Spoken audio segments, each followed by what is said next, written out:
ओम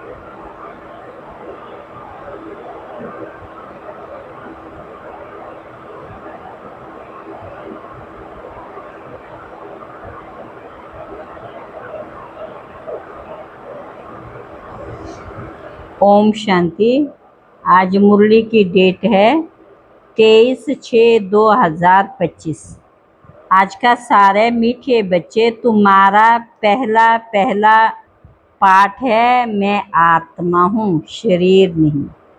आत्म अभिमानी होकर रहो तो बाप की याद रहेगी। आत्म अभिमानी रहो तो बाप की याद रहेगी। प्रश्न, तुम बच्चों के पास कौन सा गुप्त खजाना है जो मनुष्यों के पास नहीं है? बाप ने कहा, तुम्हें भगवान बाप पढ़ाते, इस पढ़ाई का खुशी का गुप्त खजाना हमारे पास है। तुम जानते, हम जो पढ़ रहे हैं भविष्य अमर लोक के लिए, ना कि इस मृत्यु लोक के लिए। बाप कहते, सवेरे सवेरे उठकर घूमो फिरो, सिर्फ पहला पहला पाठ याद करो तो खुशी का खजाना जमा होता जाएगा। ओम शांति। बाप बच्चों से पूछते हैं, बच्चे आत्म अभिमानी होकर बैठे हो, अपने को आत्मा समझ बैठे हो? बच्चों को ये स्मृति आई, हम देह नहीं आत्मा है। बच्चों को देह अभिमानी बनाने लिए ही मेहनत करनी पड़ती। बच्चे आत्म अभिमानी रह नहीं सकते, घड़ी घड़ी देह अभिमान में आ जाते हैं। बाबा पूछते, आत्म अभिमानी हो रहते हो? पहले पहले ये शब्द याद रखना पड़े, हम आत्मा हैं। मुझ आत्मा में 84 जन्मों का पाठ भरा हुआ है। ये पक्का करना है कि हम आत्मा हैं। तो आधा कल्प तुम देह अभिमान में रहे हो, अभी सिर्फ संगम पर ही बच्चों को आत्म अभिमानी बनाया जाता है। अपने को देह समझने से बाप याद नहीं आएगा। अभी तुम पुरुषोत्तम संगम युग पर हो, इस मृत्यु लोक में अब बिल्कुल रहना नहीं है। ये हमारी पढ़ाई है भविष्य 21 जन्मों के लिए। हम अभी संगम युग पर हैं। बाबा हमको पुरुषोत्तम बना रहे, कहते हैं मुझे याद करो तो तुम पुरुषोत्तम बन जाएंगे। मैं आया हूँ मनुष्य से देवता बनाने। जिन आत्माओं को बाप पढ़ाते हैं वह जाने और न जाने कोई। यह है गुप्त खजाना भविष्य के लिए। तुम पढ़ते ही हो अमर लोक के लिए, ना कि इस मृत्यु लोक के लिए। अब बाप कहते, सवेरे उठकर घूमो फिरो, सवेरे उठकर घूमो फिरो। पहला पहला शब्द ये याद रखो कि हम आत्मा, भले घूमो फिरो परंतु आत्मा को नहीं भूलो, ना कि शरीर।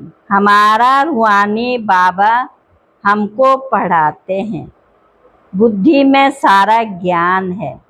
ये है रूहानी स्पिरिचुअल नॉलेज।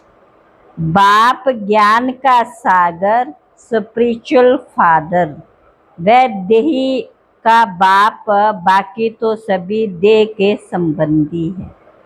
अब देह के संबंध तोड़ एक से जोड़ना है। गाते भी हैं, मेरा तो एक दूसरा ना कोई। हम एक बाप को ही याद करते, देह को भी याद नहीं करते। ये पुरानी देह तो छोड़नी है, ये भी तुमको ज्ञान मिलता। ये शरीर कैसे छोड़ना, याद करते करते शरीर छोड़ देना। इसलिए बाबा कहते, देही अभिमानी बनो, अपने अंदर घोटते रहो। बाप बीज और झाड़ को याद करना। शास्त्रों में ये कल्प वृक्ष का वृतांत है, ये भी बच्चे जानते, हमको ज्ञान सागर बाप पढ़ाते, कोई मनुष्य नहीं पढ़ाते।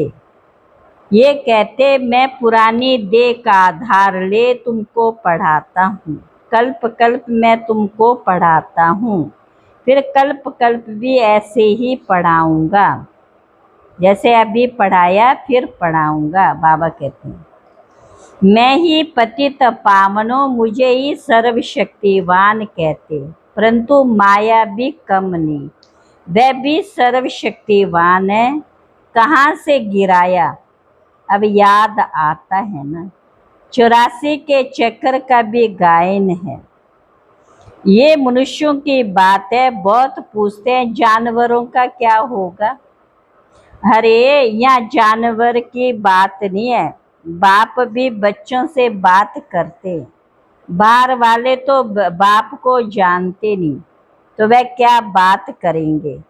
कोई कहेंगे हम बाबा से मिलना चाहते, अब जानते कुछ भी नहीं, बैठकर उल्टे सुलटे प्रश्न करेंगे। 7 दिन का कोर्स करने के बाद भी पूरा कुछ समझते नहीं कि ये हमारा बेहद का बाप है, जो पुराने भक्त हैं, जिन्होंने बहुत भक्ति की हुई है, उनकी बुद्धि में तो ज्ञान की सब बातें बैठ जाती हैं। ज्ञान मार्ग और भक्ति मार्ग बिल्कुल अलग है। सारी दुनिया भक्ति मार्ग में, कोटों में कोई आकर ये पढ़ते हैं, समझानी तो बहुत मीठी है। 84 जन्मों का चक्र भी मनुष्य जानेंगे ना। तुम आगे कुछ नहीं जानते थे, शिव को भी नहीं जानते थे। शिव के मंदिर कितने ढेर हैं, शिव की पूजा करते, जल डालते, शिव शिवाय नमः कहते, पूजा करते, कुछ पता ही नहीं। लक्ष्मी नारायण की पूजा क्यों करते हैं, वे कहाँ गए, कुछ भी पता नहीं है। भारतवासी तो जो अपने पूज्य बिल्कुल नहीं जानते, क्रिश्चियन जानते हैं, क्राइस्ट फलाने संवत में आया, आकर स्थापना की। शिव बाबा का कोई भी नहीं जानते। पतित पावन भी शिव को ही कहा जाता है, वह ऊंच ते ऊंच। तुमको देखो कैसे पढ़ाते, बाप को बुलाते भी हैं, आकर के हमें पावन बनाओ। मंदिर में कितनी पूजा करते, कितनी धूमधाम, कितना खर्चा करते हैं। श्रीनाथ के मंदिर में, जगन्नाथ के मंदिर में जाकर देखो तो सही, एक ही जगन्नाथ के पास चावल का हांडा चढ़ाते, श्रीनाथ पर तो बहुत माल बनाते। फर्क क्यों होता है, कारण चाहिए ना। श्रीनाथ को भी काला, जगन्नाथ को भी काला कर देते हैं, कारण तो कुछ भी नहीं समझते। जगन्नाथ लक्ष्मी नारायण को ही कहते हैं, राधे कृष्ण को कहते हैं, राधे कृष्ण लक्ष्मी नारायण का संबंध क्या है ये भी नहीं जानते। अभी तुम बच्चों को मालूम पड़ा है कि हम पूज्य देवता थे, फिर पुजारी बना, चक्कर लगाया, अब यहाँ पहुँचे। तुम पतित बने, फिर पावन जरूर बनना। ये है ही पतित की दुनिया, ये स्वर्ग नहीं है। वैकुंठ कहाँ है ये किसी को भी पता नहीं है। कहते वैकुंठ गया तो फिर नरक का भोजन क्यों खिलाते हो। सतयुग में तो बहुत ही फल फूल आदि होते हैं, यहाँ क्या है, ये नरक है।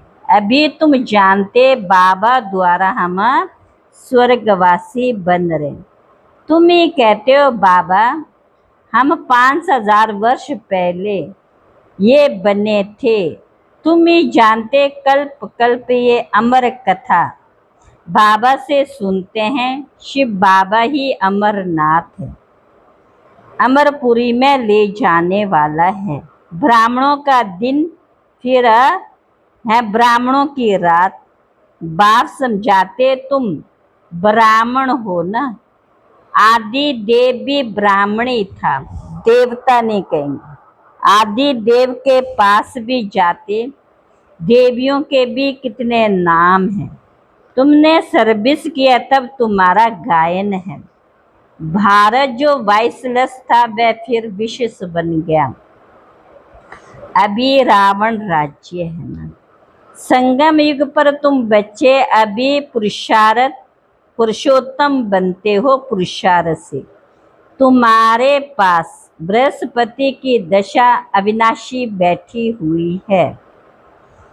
तो तब तुम अमरपुरी के मालिक बन जाते हो। बाप तुम्हें पढ़ा रहे हैं मनुष्य से देवता बनाने के लिए। याद ही भूल जाते हैं, दशाएं नीचे ऊपर होती रहती है, याद ही भूल जाती है।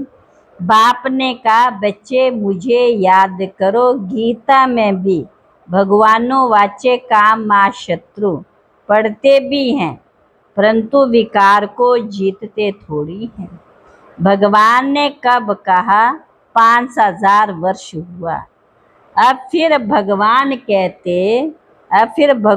कहते काम मा शत्रु, इन पर जीत पानी है। ये आदि मध्य अंत दुख देने वाला है। मुख्य काम की बात इस पर ही पतित कहा जाता है। इस बाबा ने कहा ड्रामा अनुसार बाबा बार बार कहते पहले पहले अल्फ की बात याद करो।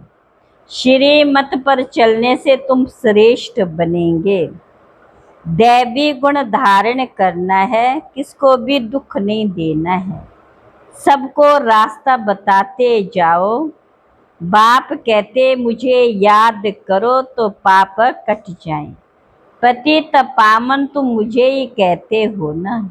ये कोई को पता नहीं कि पतित पामन कैसे आकर पामन बनाते। कल पहले भी बाप ने कहा था मामेकम याद करो। ये है योग अग्नि, जिससे पाप दग्ध होते हैं। खाद निकलने से आत्मा पवित्र बन जाती। खाद सोने में ही डालते, फिर जेवर भी ऐसा बनता है। अभी तुम बच्चों को बाप ने समझाया आत्मा में कैसे खाद पड़ी, उनको निकालना है। बाप का भी ड्रामा में पार्ट है। अभी एक तो बाप को याद करते हो और नॉलेज को बाप में है, वह तुम धारण करते हो। तुम राज्यों का राजा बनते हो। वह राजाएं बनते अल्पकाल एक जन्म के लिए। तुम्हारी राजाई है 21 पीढ़ी तक। तुम काल पर जीत पाते हो। समय जब होता है तो समझते हो। अब ये पुरानी खाल छोड़ नई लेनी है। तुमको साक्षात्कार होगा। खुशी के बाजे बजते रहते। तमो प्रधान शरीर को छोड़ सतो प्रधान शरीर लेना, ये खुशी की बात। वहाँ 108 वर्ष 150 वर्ष आयु एवरेज रहती है। यहाँ तो अकाले मृत्यु होती रहती है। जिन बच्चों का योग यथार्थ उनकी सर्व कर्मेंद्रियां योग बल से वश में होंगी। योग में पूरा रहने से कर्मेंद्रियां शीतल हो जाती। सत्ययुग में तुमको कोई भी कर्मेंद्रियां धोखा नहीं देती। कभी ऐसे नहीं कहेंगे कि कर्मेंद्रियां वश में नहीं है। तुम बहुत ऊंच पद पाते हो। इनको कहा जाता है बृहस्पति की अविनाशी दशा। बृहस्पति मनुष्य सृष्टि का बीज रूप है। बाप बीज है ऊपर में, उनको याद भी ऊपर करते। आत्मा बाप को याद करती। तुम बच्चे जानते हो बेहद का बाप हमको पढ़ाते हैं। वे आते ही एक बार अमर कथा सुनाते। अमर कथा कहो, सत्यनारायण की कथा कहो, उस कथा पर भी अर्थ नहीं समझते। सत्यनारायण की कथा से नर से नारायण बनते, अमर कथा से तुम अमर बनते हो। बाबा हर एक बात क्लियर करके समझाते हैं।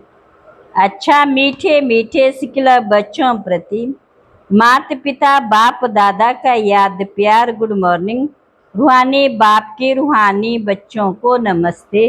रूहानी बच्चों की रूहानी बाप दादा को नमस्ते नमस्ते नमस्ते। धारणा के लिए मुख्य सार, योग बल से अपने सर्व कर्मेंद्रियों को वश में करना, एक वृक्षपति बाप की याद में रहना, सच्चा वैष्णव पवित्र बनना।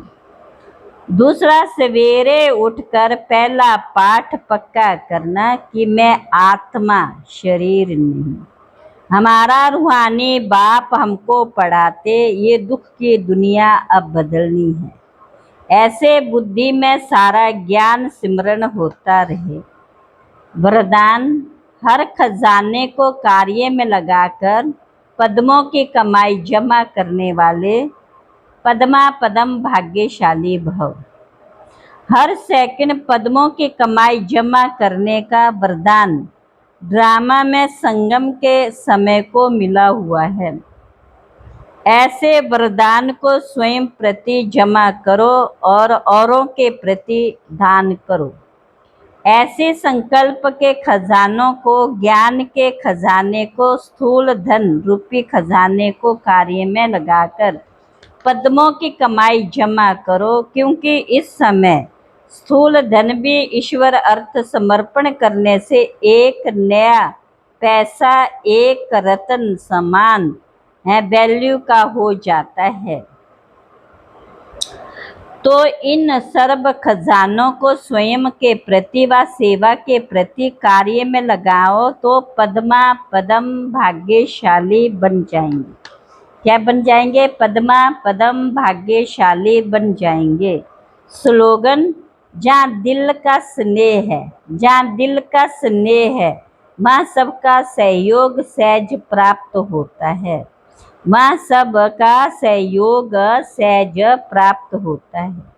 अव्यक्त इशारे, अब ऐसे हैं बानका ट्रांसपेरेंट माना पारदर्शिक हो, पारदर्शी हो जाओ, जो आपके शरीर के अंदर आत्मा विराजमान है वह स्पष्ट सभी को दिखाई दे।